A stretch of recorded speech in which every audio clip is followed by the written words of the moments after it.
Hello, my name is Luke, and I'm here to do a gender lens study analysis of A Thousand Splendid Suns by Khalil Hosseini.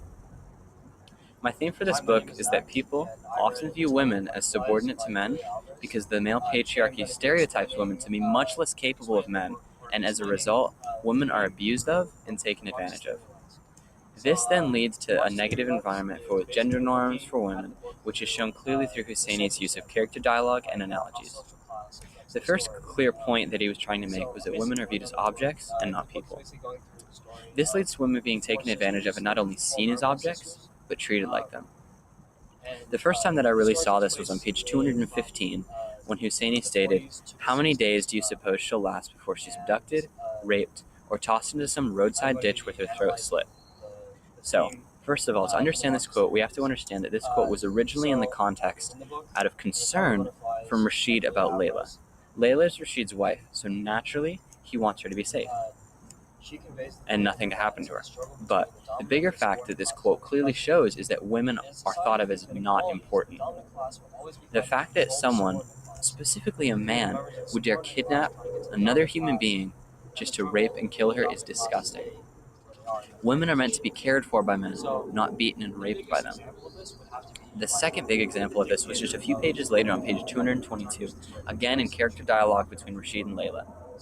Rashid stated, You on the other hand would be a Benz, a brand new, first-class, shiny Benz." Of course, by Benz he was referring to the famous German motor car company Mercedes-Benz. But the problem was that he was referring to her as not a woman, but instead he sees her as a car. Although, yes, the Mercedes-Benz is a very well-known luxury car that anyone would love to have, the fact that he compared a woman to a car is awful. A Mercedes is known as a car that is meant for pleasure.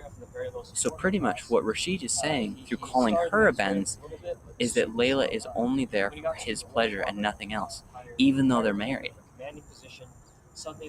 This shows that Rashid really has no care and actual affection for her, but instead that this stereotype that has been passed down generation to generation has portrayed women, specifically Layla in this instance, as being much less capable of men, which then leads to her being abused and taken advantage of because she's seen as more of an object and not an actual human being. The second point that Hosseini made in A Thousand Splendid Suns was that women are deprived of their basic human rights and freedoms. The quote that showed this was from page 278 that said, referring to girls, "You will not laugh in public. Girls are forbidden from attending school. Women are forbidden from working." So, first of all, humans are created with a sense of humor that is meant to be most clearly shown through laughter.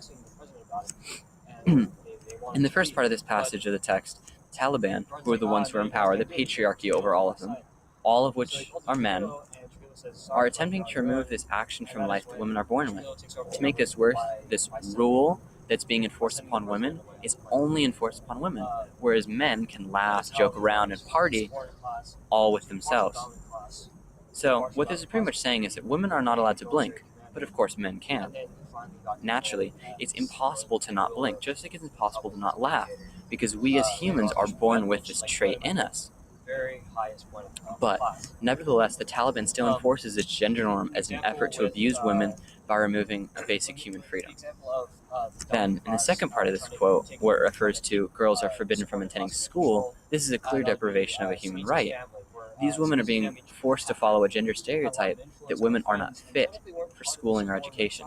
Again, men are allowed to attend school, obtain degrees in their field of study, and actually gain a lot of respect based on their education status. But women don't have an opportunity to become smart, and they even face abuse because they're not smart enough for any of the men.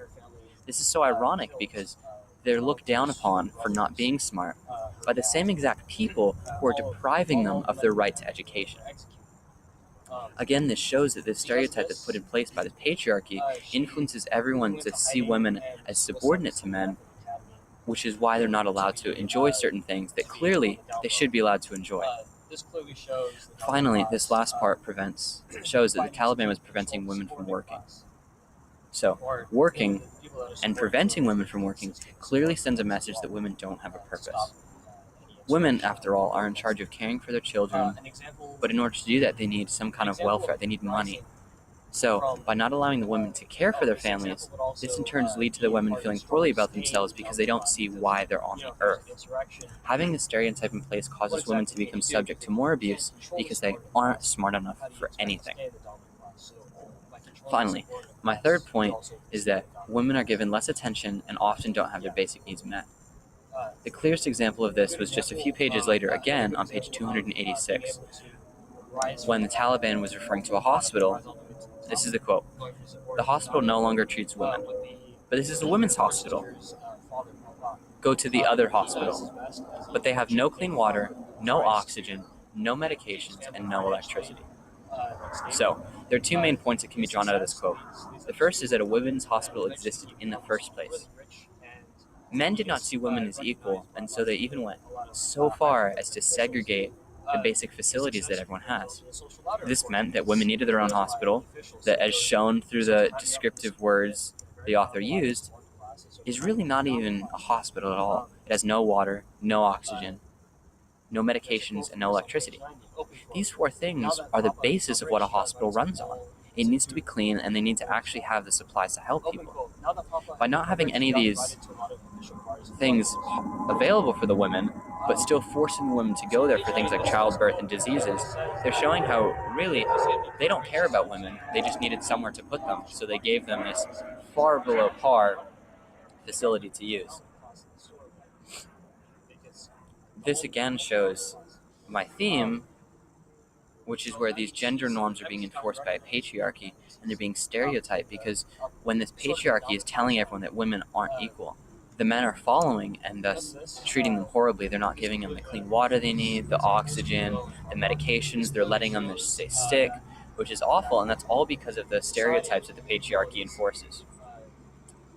In conclusion, I believe that the world paints this picture, and people often view women as subordinate to men because the male patriarchy stereotypes women to be capable of far less than men, and as a result of that, women are abused of and taken advantage of.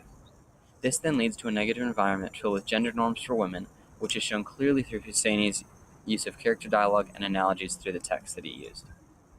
Thank you.